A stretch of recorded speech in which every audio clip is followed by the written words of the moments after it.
Hey everybody, the questions about a life of a solo physician. I am asked questions about this daily for the most part. Like for instance, how can I do it? Or how can I sustain the pressures and the challenges of healthcare today? I mean, the environment occurs to many people that it's not conducive to go into private practice, right? So many physicians, because of that, are choosing to be employed, like work for healthcare systems, instead of doing their own thing or being in the community. I guess that's okay, but that's not for me and for those who are interested in private practice. See, if you're thinking about starting your own practice, you should just do it. Don't wait. And don't even think about it. Don't even worry about the questions that I know that's going through your head, like stuff like, do I have what it takes? Or do I have the courage? Or even do I have the stamina or even the emotional toughness to do it? Some people ask themselves, like, do they have the discipline? Or can they sacrifice just enough to do that? Or even if they have the actual will to survive. I mean, come to think about it, these questions can be intimidating at first, right? I mean, although at a glance, you want to say yes to these questions, but as soon as you answer them, you will immediately feel the warmth and tingling in your fingers, right? Your heart starts to race and you start to sweat as if you just ran a marathon or something in the hottest day of Haiti. Yep. At that point, when you're asking yourself those questions, you officially lost it. You're in full-blown panic attack. See, intimidation is an understatement when you choose to start your own medical practice, that's for sure, okay? But look, my intentions here are not to discourage anyone who is thinking about starting their private practice. In fact, my hope is to convince you that you should actually do it and avoid some of the pitfalls that I experienced. Look, I hope to share with you some of my experiences that may lend to the success of you choosing to open up your own practice. So I'm talking to all the medical students, those residents who are graduating. Look, if you're a physician or a provider of some sort and you find yourself intimidated when thinking about starting your own practice, then good. That means the goal you are setting for yourself is certainly big enough and it's worthy of it. That intimidation should serve as an encouragement for you to be in action about starting your practice. Remember, it's not about at the point of when you're starting that it's going to be about you or something. No, once you decide, now it becomes about the lives that will be depending on you and depending on the future practice that you're going to set up. So let's get back to the questions that you were asking before, right? Do you have what it takes? Look, some of the smartest people that I have in my life have always taught me to let my results speak for itself. So I will. But when you think about the questions before even starting, it defeats the purpose. Because remember, it's not about perfection. In fact, throw perfection out the window. When you choose this career path of hanging your shingles in a community that is engulfed by Goliath-sized healthcare organizations and agents, it's not about being perfect. It's about playing your own game and playing it well. Making mistakes on how to run your own practice will happen for sure. So get used to making them. And make them fast too, so you can actually learn from them and move on. That is the only way to grow. When I share that with physicians and nurse practitioners that are thinking about starting their practice, this is when the rapid-firing questions come through, right? They're all asking, how about if it feels like the healthcare system is designed to be against that very simple thing or an idea of being an independent practitioner or physician?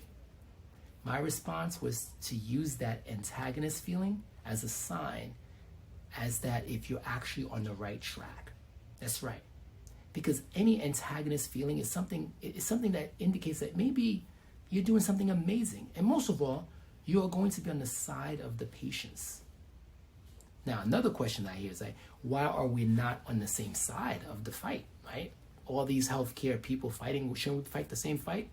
Yeah, the fight will look different depending on where you are standing.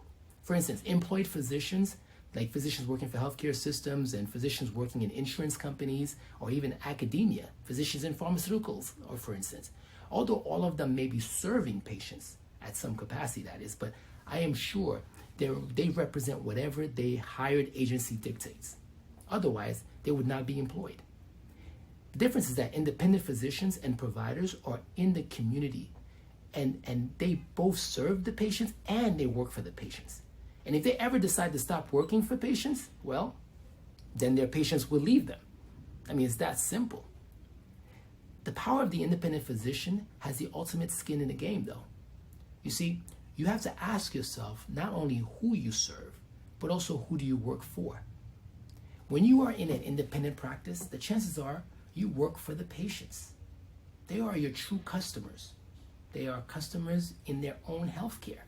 I mean, it's unusual to think about patients as customers, but indeed they are. Why is it important to have independent physicians? Well, independent physicians get to capture the real perspectives of patients in our community.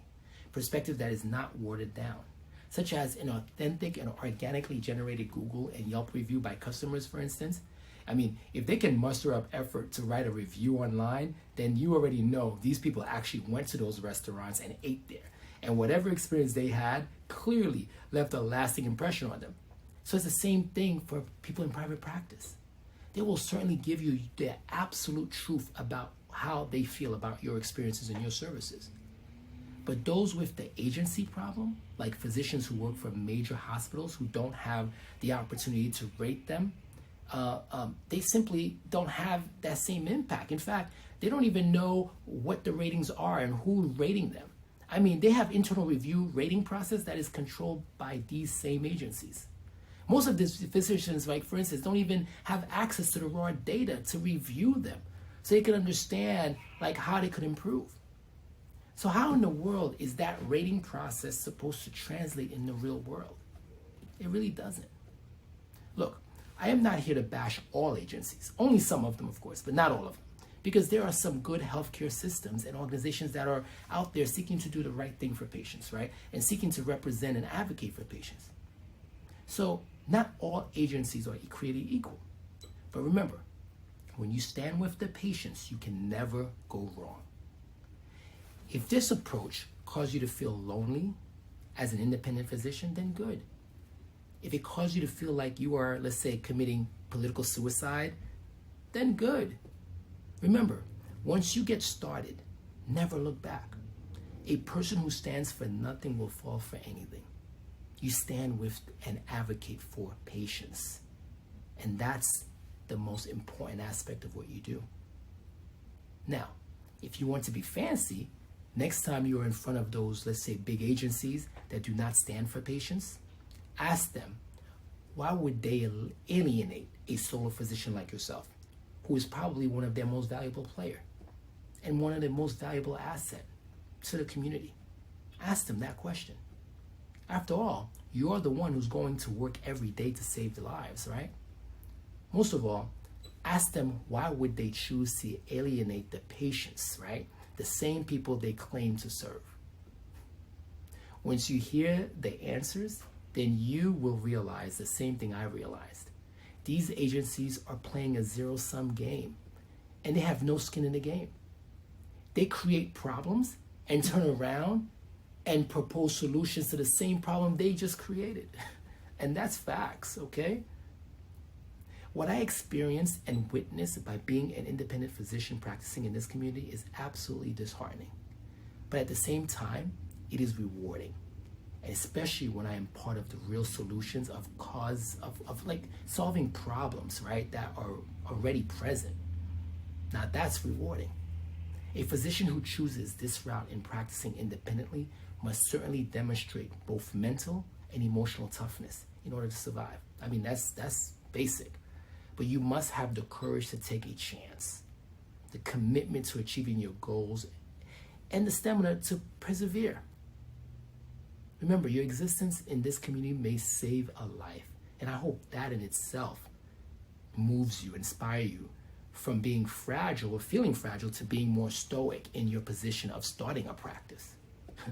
You're actually David in the face of Goliath like healthcare organizations and agencies. So remember, the experiences I had in this community as a physician, I can tell you, I can finally answer these questions openly and honestly because of those experiences. But this is only possible after I had those experiences.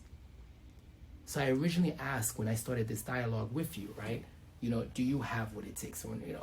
I would say absolutely. Do you have the courage? Of course you do. I know I do. I'm from New York, right? Do you have the stamina? Yes. I train at a gym with one of the best trainers on the planet Earth, in my opinion, right? How about, do you have emotional toughness? Yes. Can you sacrifice just enough? I already did. Do you have the will to survive? Yes. And my reason to exist means life and death. I was only able to answer these questions only after I got started. I only hope for future physicians and providers are that they too can answer these questions openly and honestly. I'm Dr. Coupet. I'm the People's Doctor. Thanks for listening.